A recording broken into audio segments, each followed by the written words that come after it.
Hello everyone, welcome to our today's discussion centered around bridging the gap between academia and the practitioners of performing arts.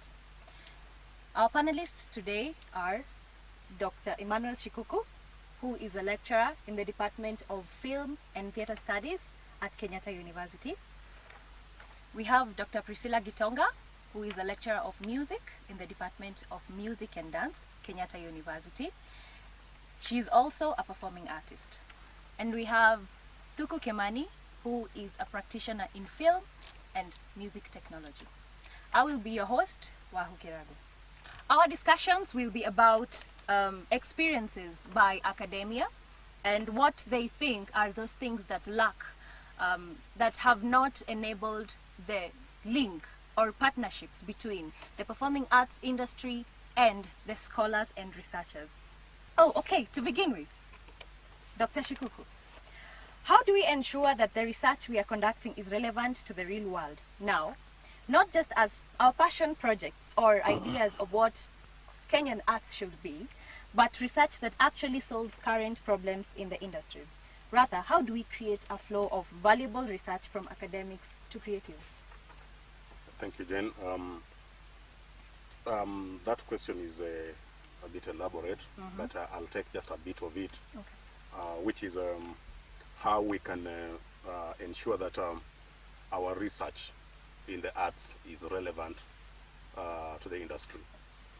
It's simply by involving the industry in the research, so that what we are researching is not out of our own interest, out of our own academic satisfaction, but rather for the market that needs to uptake that research. Because research, in essence, gives policy, and policy guides practice. If our research is for the sake of academic advancement, remember, first of all, there is research for that is meant to help the academia understand phenomena. But there's also research that is meant to give academia a platform to advise, and that's where I would think our research in terms of intervening in the industry and the practice comes in, because many a times you realize we have a lot of research output that is ignored, that people don't, those who are in charge of implementation do not implement.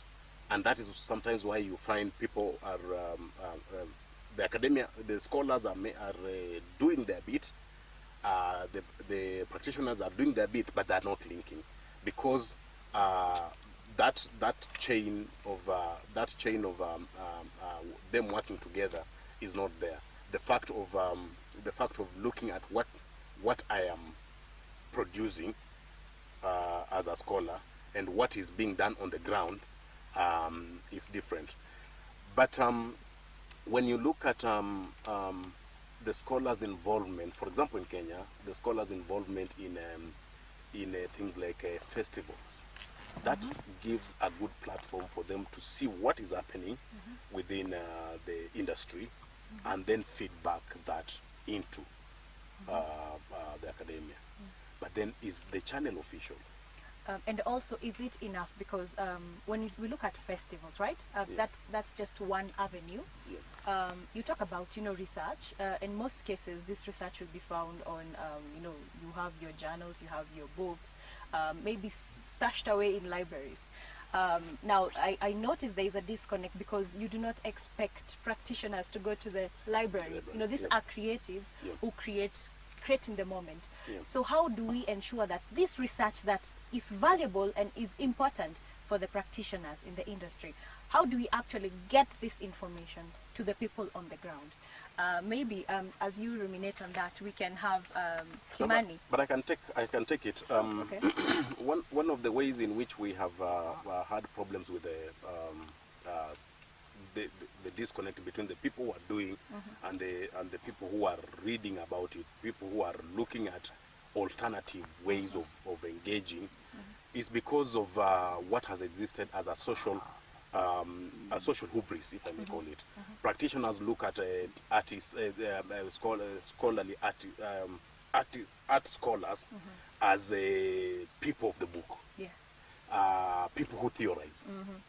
And then we scholars sometimes look at the industry as an industry that has been hijacked by mercenaries, people who do not understand what it means to coalesce a number of issues, a number of policies, a number of practices to come up with a better practice. And you will realize that the industry needs scholars more than it needs practitioners. True. Why? Because scholars help shape the thinking, so that the industry is not just for the sake. It is a place that something that is streamlined through scholarship. Two, it's a place that is earning revenue, and once it starts earning revenue and a streamlined revenue, the government will take it seriously. And that is very important. Politics will only come in if it is streamlined and it's making sense as a tax-paying industry. But without this streamlining, it will be very difficult for them, for artists to argue that art is important. For this reason, I find, as much as the artists are important, of course, because the art industry cannot exist without the artists, but that streamlining, that looking at the value addition, sometimes a farmer may produce, and that will just be enough. But it can be better if there is value addition. And for me, the scholars are the people who will give this value addition that will make art a soaring enterprise. Yeah. All right. I think I would want to approach this in two ways. First of all, one, I want to look at the relationship between academia and industry as one which is prescriptive or descriptive, and the other which is productive. So research, as I've described academia, research can either be prescriptive, which means it gives new ways of approaching certain situations, or ways of doing things or techniques. And it is also descriptive, which means it describes what is there so that it can be better understood. We have now those we are calling practitioners in this case. They're people who are engaged in production. So these two are actually supposed to be working together as a matter of must. It is not a request. Why? Because we have two very important things when you want to create something. We have the blueprint. The blueprint, it is what informs the production, the technique of creating that production, the ways of creating that production, and even it gives an idea of how that production is supposed to be. It doesn't matter if maybe you're creating something like, a camera or something like that. It begins from an idea, which is that blueprint. And then you end up creating now the product. So at the end of the day, we are in an industry, for example, in film, we're in an industry which is two-pronged. We have the creative bit of it, and then we have the technology bit of it. To start with, we are not doing anything to harness its technology or to create its technology, except for a few instances. Actually, I think top of my head, someone who comes to my mind is a guy called Pcea, who has taken to himself to do the handiwork to create some of the grips. Just to clarify, when you talk of we, who are you referring to? Who is we? Myself, I straddle the two, and one thing that I find a difficulty when we try to separate the two, because ideally these two are supposed to be engaged in a very romantic, very I would say very intimate dance, in such a way that it's very difficult to tell there's a separation between the two, because each of them inform each other. It's the industry that will give the academia a chance to describe something. When you have created a film, for example, which is informing a new trend, now it gives academia fodder to create descriptive research. But then again, the industry also depends on the academia to come up with prescriptive research, and they have to work together, because you cannot prescribe for something that does not exist. There has to be a certain disease for you to go to the lab to come up with certain enzymes to treat that disease. So they have to work together. Those people who are afflicted by the disease and those people who want to create a solution. Who will be most instrumental in trying to forge this partnership? Because as it is currently, the word on the ground is most of the practitioners talk about the teachers or the academics. You can't do, we are the doers. You just, as Dr. here said, you are the theorists, you just theorize whatever but you can't do. So of course there's already that there are attitudes, there are certain attitudes and perception that run between the two parties. Who is this person, or who is this group that is going to bring these two industries together, or these two entities together? First of all, as Dr. alluded here, it's just a case of hubris, and suspicion that is not based on any tangible matter, because already we have practitioners who are part of the academia, and we also have academics who are practicing. So drawing a line is actually making a mistake, because we should be trying to delete that line. And if you ask me, easily I'd tell you who will start this conversation. I think the conversation should be started by, academics, because with a lot of respect, I think it is expected of them. Those people who have been given, have been given a chance to explore more knowledge and do more research, have the responsibility to start dialogue. But maybe if I may just interject, you may realize that in the arts, it's only music that has been taught for a long time in this country. Yeah. Okay. Theatre arts has not been taught for a long time. Film has not been taught for a long time. So we must also acknowledge people who have been in music, who have really tried to bridge this gap. People like the late Professor Kumu, a music lecturer, who really tried to bring academia into Kenya Music Festival. And now they handed over the baton to people like Professor Emilia Kuno, people who have really tried to bring it together.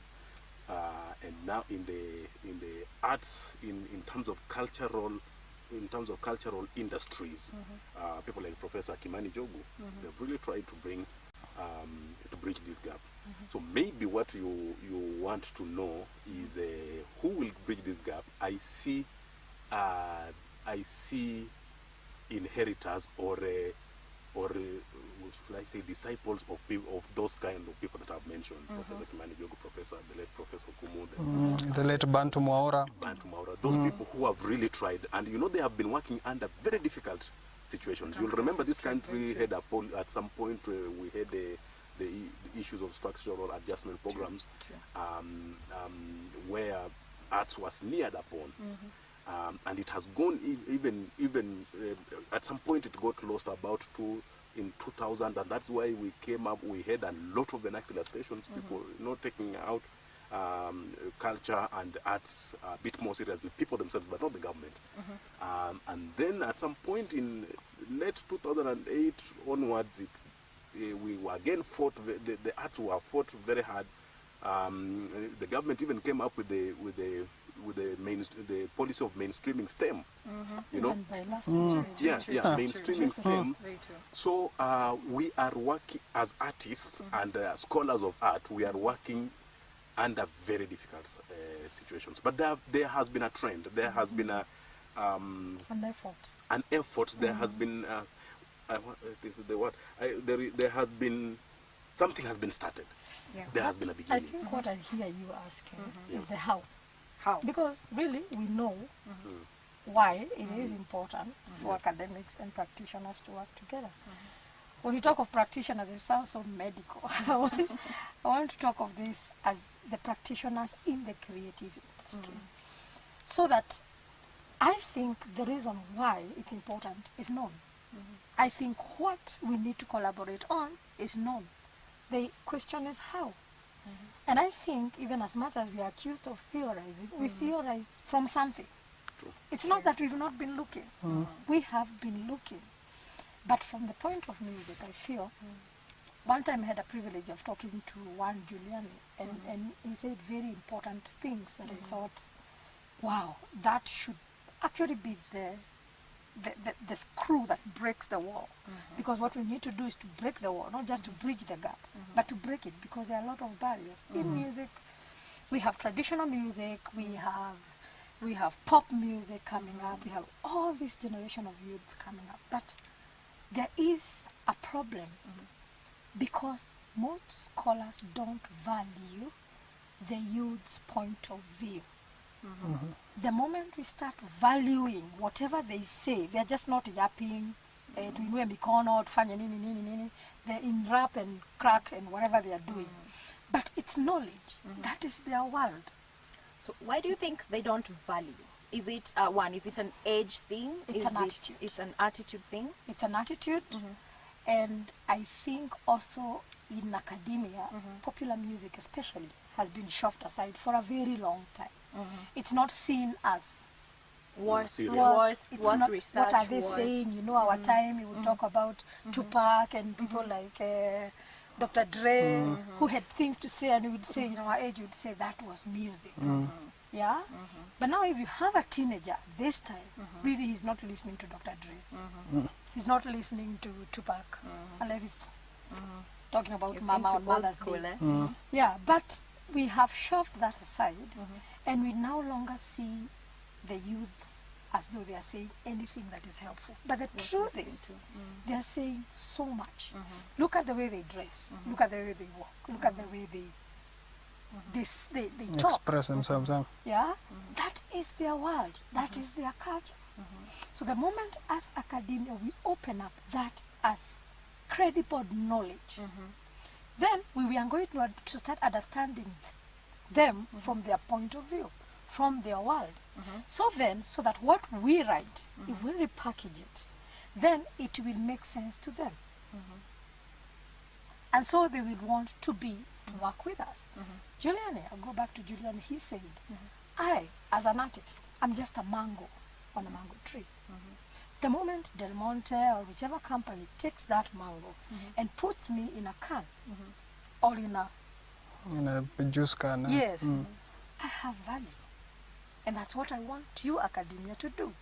Take what I say as that mango and give me value. Because the moment you give me value, whatever you write for me to do, even if it's socially oriented or politically oriented or health oriented, I will be able to drive that agenda in my own understanding because you use the language that I understand. Me, I think that's how academia should start working with the practitioners in the field. We have to understand the language, and I like the descriptive aspect that you put it. How we describe in our writings, in our papers, in our journals, only a certain kind of people can understand that. True. The moment we package it in a way and we bring it back to the youth, then they will be part of what we... And that with the change that we want to see, which is socially oriented, it's sustainable. It's driven by the youth themselves. And we start being relevant. But you see, well, sometimes we look at what is coming out from the youth, not always, but sometimes, then you start questioning, really, is this what should be coming out of the youth? And, you see, that's the problem, yes. because we already have, a standard. Allow me to interject, good people, because, you know, now we are engaging in a very interesting kind of debate, because according to Kenyan standards, all of us are actually youth. Oh, yeah. For making us feel young. Anyway, what I'm trying to say is I think we should not be talking about it as a youth problem. You know, this is a societal issue.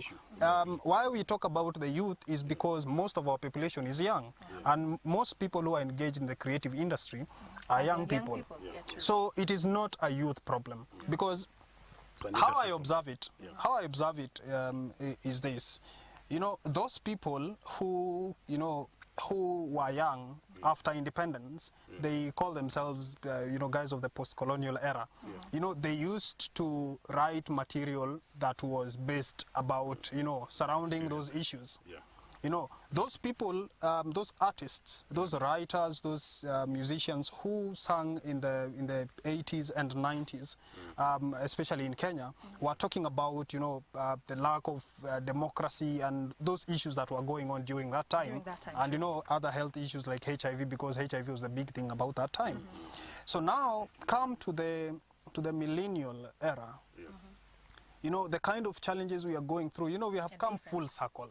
And right now, I don't know anyone of my generation who actually relates with issues of colonialism or Moi.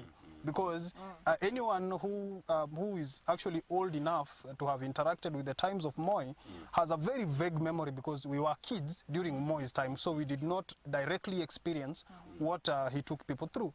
So what we have experienced is the new age. Now, this new age has come with new revelations. There's a bigger democratic space in Kenya. So with that bigger democratic space, now we have a chance to look at ourselves. And a chance to look at ourselves means now we are looking at those, those micro issues that go on among us. We have issues of domestic violence. We have, those basic issues that were not being looked at initially. We even have the audacity to question, those people who are in power.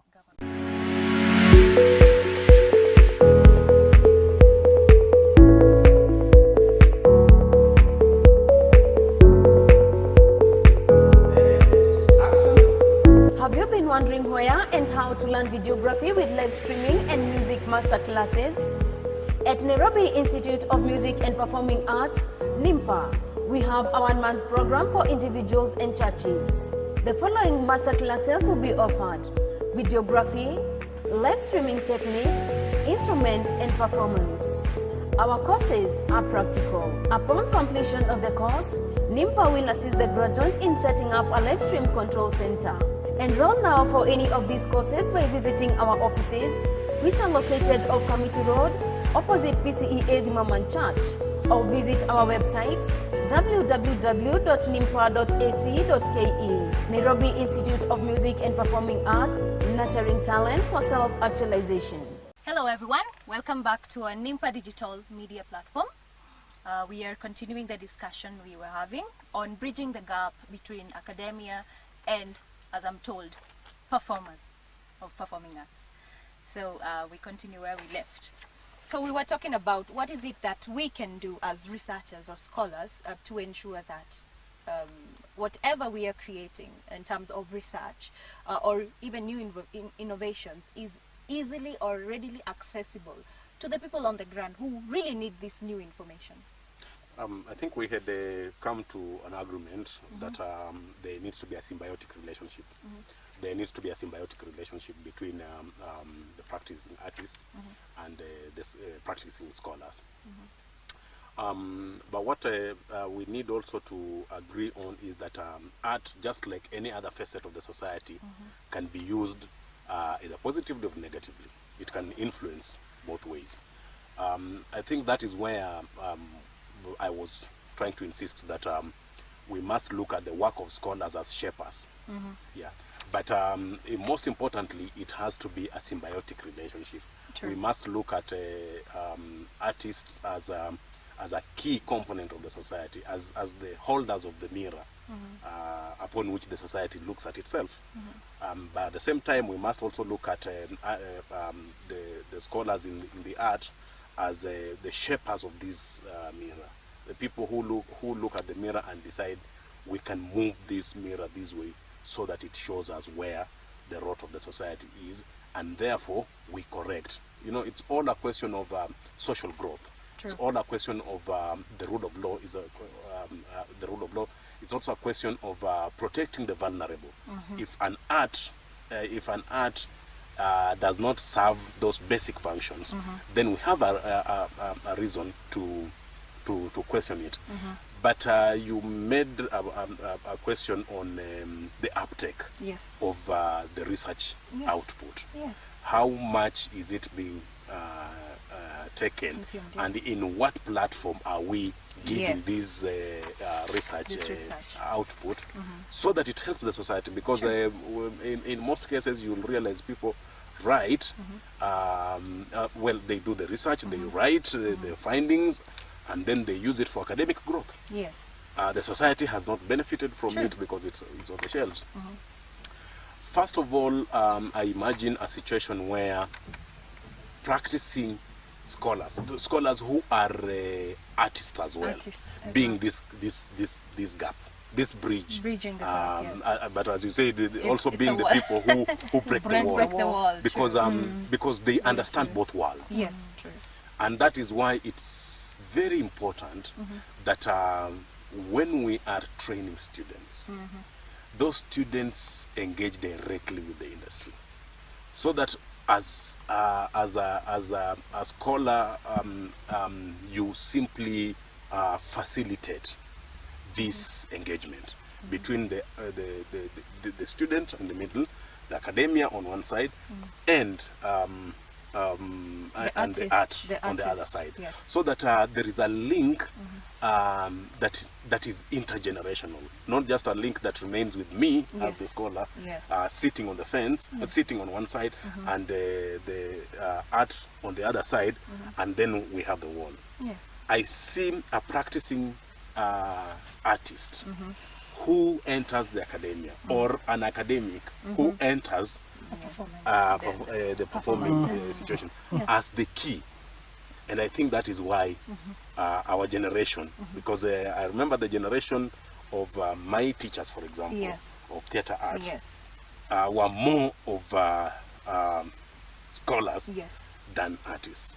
But I see our generation now as theatre artists, musicians, filmmakers, who are scholars as well, being the key that will unlock and break the wall. Very true. I feel that we need to also re-educate the scholar. We need to re-educate his mindset, so that he sees that going to the people or working with the practitioners themselves, engaging them, Absolutely. it should be seamless. It should not take so much effort, because these are your informers. They are the people who inform your knowledge. First of all, again, we must come down from an expert. From an expert, whatever we call it. The high horse. Yes, we must come down to Pedestal. a place of a facilitator, a person who is in dialogue with the people, who also know their world. You cannot go to tell an old lady in the city or in the rural areas who is a medicine woman that she does not know what she's doing. You'll have to understand what she's doing. So for us, the practitioners are actually the medicine in the field. So we must be able to come down our horses and engage. When we go out there and do research, how many times do we create platforms to disseminate this research to the people again, to come up with projects that now can address certain issues that were raised in your... So we need to break again that wall so that we are able to be with the people.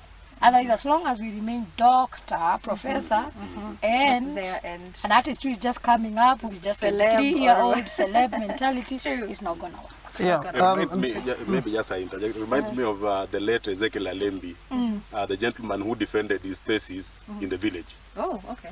That's what it To the villagers. Yes, to the villagers. And they discussed the thesis, and they said, yes, you have said what we think is the oral poetry of the Abanyole people. Thank you. Yeah. Actually, That is really strong. Actually, when you talk about academia practitioners, I'll prefer now, I'll not talk about academics, let me call them teachers. Teachers, yes. Please. Yes. Teachers should practice by virtue of not pontificating but demonstrating. True. When you're teaching arts, do we just go there and spew philosophy? or do you demonstrate? For example, if you're teaching acting, do you demonstrate a certain action? Do you demonstrate how to do a certain posture? Do you demonstrate how to, you know, to have the correct kind of gesticulation, facial expressions? Or do you go there and start defining gestures and facial expressions? You know, how you teach either makes you what we are calling the traditional academia, those people who are so aloof from the practice of anything, so detached that they do not have recognition of what is going on around them. Because like just when you think about the arts, for example, we still have people, well, it is good. Aristotle was a good guy and he said some good things. But there's people who are still stuck to Aristotle. Yeah. But for example, what have the teachers, those people who came before us, what have, you know, for example, those people who practiced even some very kind of guerrilla theater in Kenya, what have they done? People like Wahome Mutahi, for example. You know, has somebody even written about Citrus Theater, for example? You know, what he did was its own unique kind of revolt theater. Are you saying that for me to be able to explain how to act, I should be an actor? Because primarily, then I'll become the expert, and I don't want to be the expert. I want to be the facilitator of learning. One who also accepts that there are things I don't know. I can't be an expert for everything, but I can come and work with someone who knows that area to be able to take that from me. I think allow me to interject just there, to respond to you and also to take up from you. Why we look at it as academia is because it's an institution that has its liberations, but many limitations. True. Because and to link what you're saying, it would be better. I'm teaching acting in theater. I invite Mkamze Mwatela to come into my class. I have taught, and we have ever done this. I have taught about gestures. I've taught about this. Mkamze Mwatela comes and takes through the students, through what it means to gesticulate. Okay? But then the limitation comes in. I cannot invite Mkamze Mwatela as Emmanuel Shikuku. I have to invite him as Kenyatta University. And Kenyatta University does not have a vote for inviting Mkamze Mwatela. You see, that becomes the academia now limitation, because as a teacher, I want to do the right thing. But the limitations of the academia does not recognize Mkamze Mwatela in the first place. What PhD does he hold? How can he talk to students? So now, what masters does he hold? That is where you know, the thing is, when you think about it, and the war that we've had, even the example that you're giving, is because to start with, we do not have an adequate understanding of what it is that we profess. We are professors of something that we are very aloof to. For instance, if you're teaching the cinematography, for example, you want to teach cinematography from a book written by Blaine Brown, but you do not want to go and know what a cinematographer in Kenya, like Benson Kamau, what is he doing? What is what are they? Someone like Joshua Anjohi, what techniques does he use in photography? You see, what techniques does he use in photography? You prefer to go and get a book somewhere and teach photography based on that. But you see, the way we photograph, the way a camera behaves on a white skin, the way a camera behaves on a white skin is not the same way a camera behaves on a dark skin. But we do not have a book that is written, by an African to understand what kind of settings you can do for a dark skin, for example. We have not even written books or even come up with research to find out what kind of cameras, what kind of lenses, what kind of sensors can we make that can be able to photograph an African skin in the best way possible. At the end of the day, we find ourselves, you will light a scene. If you have a white person and you have an African who has a dark skin, then you have a problem. Because it's either you have a very nicely lit, white person, or you have a horribly lit dark person, because even the color temperatures, for example, they do not match. So we need, as academics, to recognize what it is that is happening around us. Exactly. We need to be very aware of our surroundings and research, and even come up with solutions for our surrounding. Exactly. And that will, and I think that can only come to fruition if, as you're saying, the academic or the researcher actually goes. So this research is now no longer just, theoretical. It is going to the industry and actually getting to know what it is that this industry requires, so that as you're writing, it's no longer from a point of I can sit down, I can do my research on what Americas are doing or the Europes. I think we are assuming that the academic research is not informed by anything. I think that would be bad to assume that, because first of all, theorizing is good. It helps you know what are the best practices in the world, what has worked, what are the explanations. It expands your understanding about a problem. Yes. But if we are only looking for academia to be a solution to this industry, it's not going to happen. It is not going to happen. Yeah, true. He talked of symbiotic relation. Actually, I call it dialogical. They have to talk to each other, and there has to be stuff that goes in, comes out, processed, comes in like that.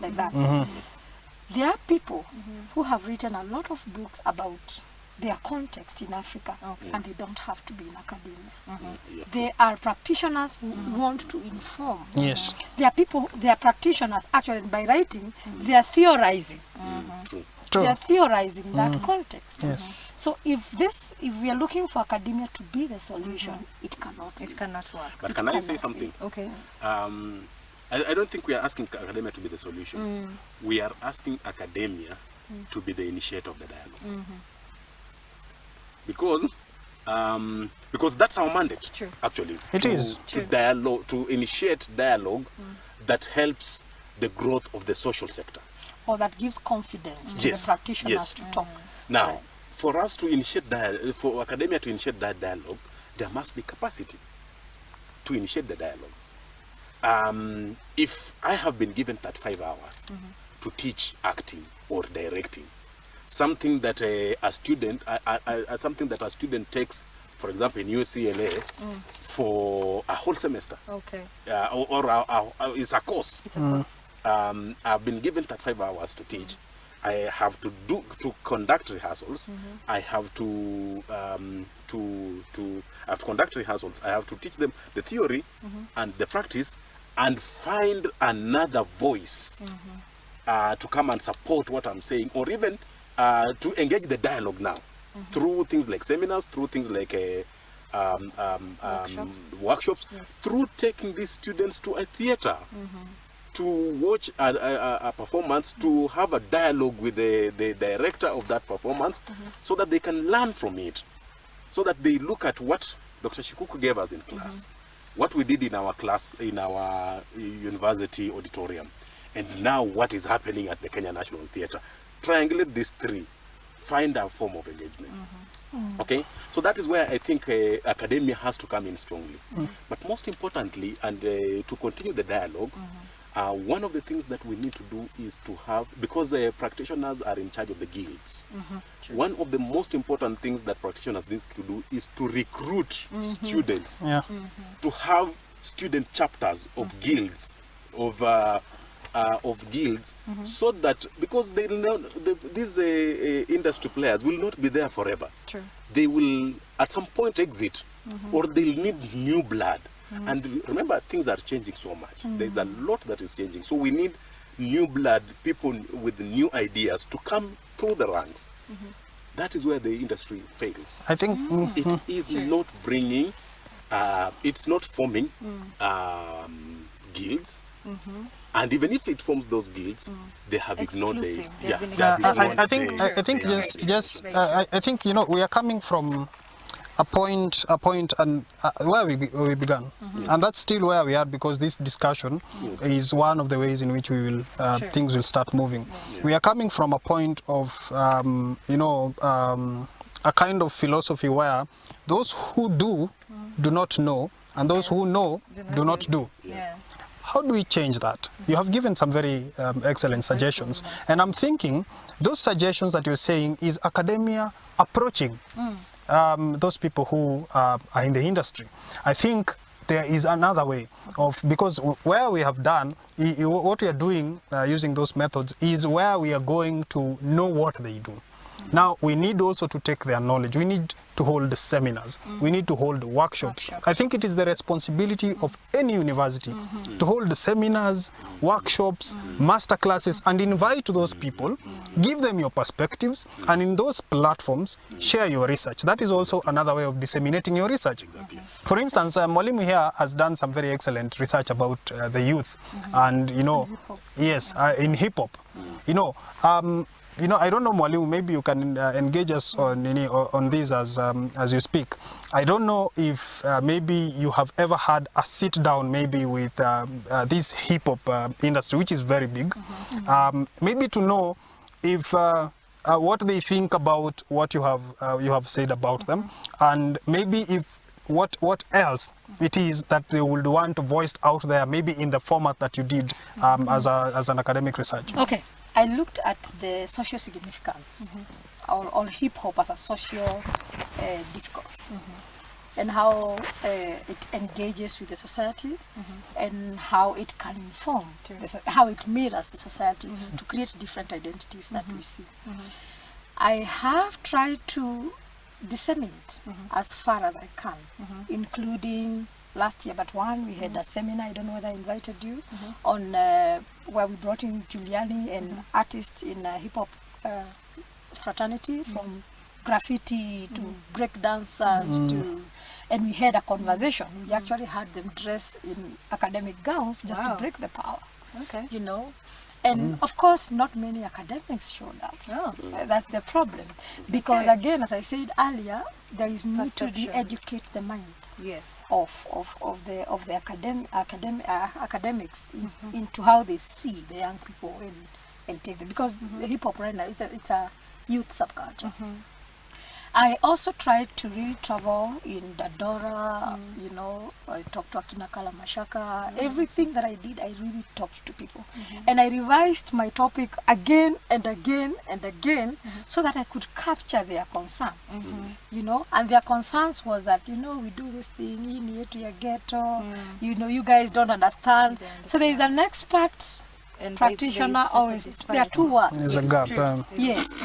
And for me, anytime I went there, I never introduced myself as an academic. I never introduced myself as a doctor. I never introduced myself as someone who wants to do a mainstream research on it. I introduced myself as an artist first. And I think that's what you are saying. The artists who are academia are actually the bridge. It was easier for me to hear them from an artist point of view rather than from an academic point of view. And going back to what you've said, Mwalimu, where you say an artist who is in academics is the best bridge. And that is why I'm going back to what I had said earlier. I think it is now the responsibility of anyone who is in academics to also find their space in practice. Yes. That is the only way that we can do meaningful research. That is the only way that we can be able to, you know, respectfully engage those people who are, you know, fully in the industry. Because you also know the rigors of what goes on. But there's a problem. There is a problem. I presented, or I've written a lot also on hip-hop and arts in peace. But there are not many platforms unless you are journaling. Journaling is actually easier for us to do. When you want to create a platform with a forum in UNESCO, a forum in UN or somewhere where these issues are being discussed, sometimes it's not very easy to access. It's not very easy to access unless you want to just keep it at the ground level. But those people are the ones who inform the policies. They're the ones who take information, data here and there to inform the policies. So I think also the issue, when you see hip-hop on my paper, you're like, no, we take another paper. So there are those that are deemed important, but others are not. So I think there is another, that's what I was talking earlier and saying, that we need an association for artists in academia. An association for academic or artists in academia who can drive this agenda with authority. Because you're in academic, you're also a performing artist or a practitioner. So you have your feet on the true ground, and so whatever you say, it has authority. Yes, has fairness on both sides. Yeah. Again, I think I like the idea of associations, but most importantly, the academia must also get into the guilds, these professional bodies, that so that they provide the direction, so that the policy that they create can be of benefit not just to academy, but also to the artists who are the great, who should be the greatest beneficiaries. I want to believe that this has not been the case. If we could do this, so that the associations that we are talking about is not just academics in artists, in art, but also those mentors, those masterclass, what the person who gives masterclass, what do we call them? Trainer. Those trainers can also be part of it, so that now the dialogue that you are talking about is complete. Because if we sit on our side as academic and leave the other side, it will mean we are perpetuating what we are calling, what we are simply trying to run away from, sitting on the high stool and looking down upon the others. I think the inclusion criteria can be revised. But what I'm saying is a group of people who can move policy, who can advise policy from an authority point of view. Yes. We have, I think, when you speak about such association, there is one that comes to my mind, which is FLETA. We have Film Lecturers and Trainers Association. Do we have the performance aspect? Do we have the who we are calling the practitioners in that association? As Dr. here alluded, film in terms of teaching, it is still a very recent thing in Kenya. Well, it started some time back in 1975 when the film department of KMC was established by the Friedrich Esbert Stiftung. Yes, and that is so you know, one would, that is the oldest that we have, and you know, it was there to train people all over Africa, because there were, I think there were three. There was KMC, there was NAFTI in Ghana, and I think there was another one in Egypt. So the three of them used to train people from all over Africa. Actually, there are very many filmmakers from Senegal, you know, all over Africa who have been trained in KMC. So it was an African place. It was not really a Kenyan place. So when, you know, like the first time film was trained at bachelor's level, I think was Kenyatta University, who started in the year 2008. Wow. Okay. So that's 2008. We're talking about 12 years ago. So how many graduating classes are those? If you talk about 4 years, you know, those are like only 3 graduating classes. 3, 4. True. You know, if you talk about like a block of 4 years, of course there are many classes that have graduated throughout. So when you think of, those are like 3 generations.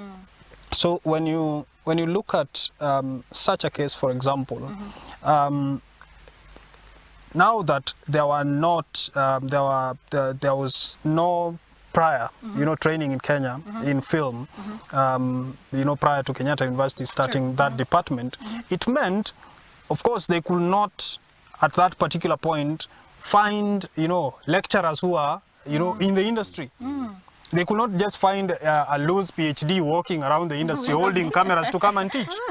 You know, of course there was. So they had to go to sister departments like you know, literature, you know, and other arts to find people who, you know, can come and, you know, synthesize the knowledge together and start teaching.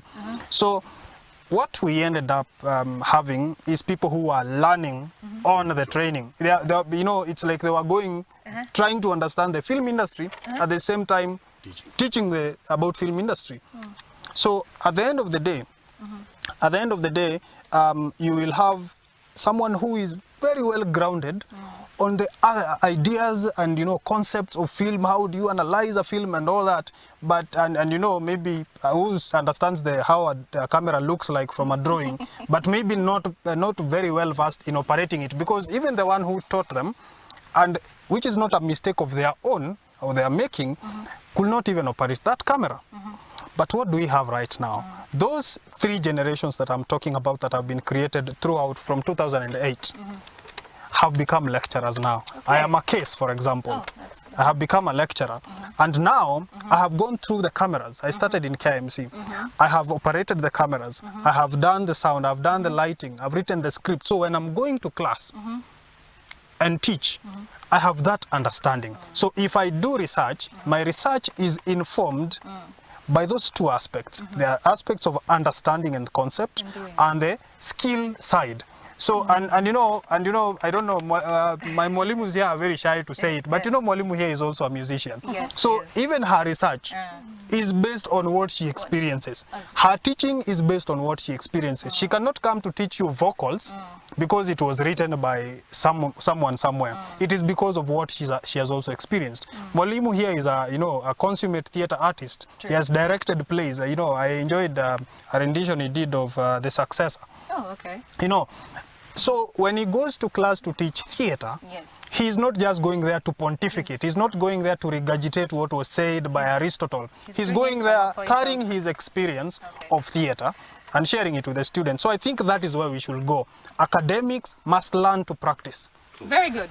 I think we'll need to wind up, but I think we can all agree to end at what he said, that academics must learn to pontificate. The other thing is also to practice. Oh, to practice. Sorry, to practice and not just pontificate. And I also think we should also attempt to make sure that our academic, the performing arts departments in our universities are safe spaces for artists. And there is a very good relationship between very almost natural, that the artists do not have this misconception of what it is that when you wear the academic gown and the garb, and it should not create that distance. We should not strengthen the walls, as Mwalimu said here. So and of course this is not a conclusive discussion. This is a discussion that we will keep having over and over until we get to a point where we can sit back and actually say that there is something that is happening in our performing arts. And when we talk about performing arts in regards to film, music, and theater, film, music, and dance, and theater. Thank you for staying tuned to our Nimpa digital media platform. Thank you for watching. We'll continue this discussion next week. Stay tuned, and thank you very much.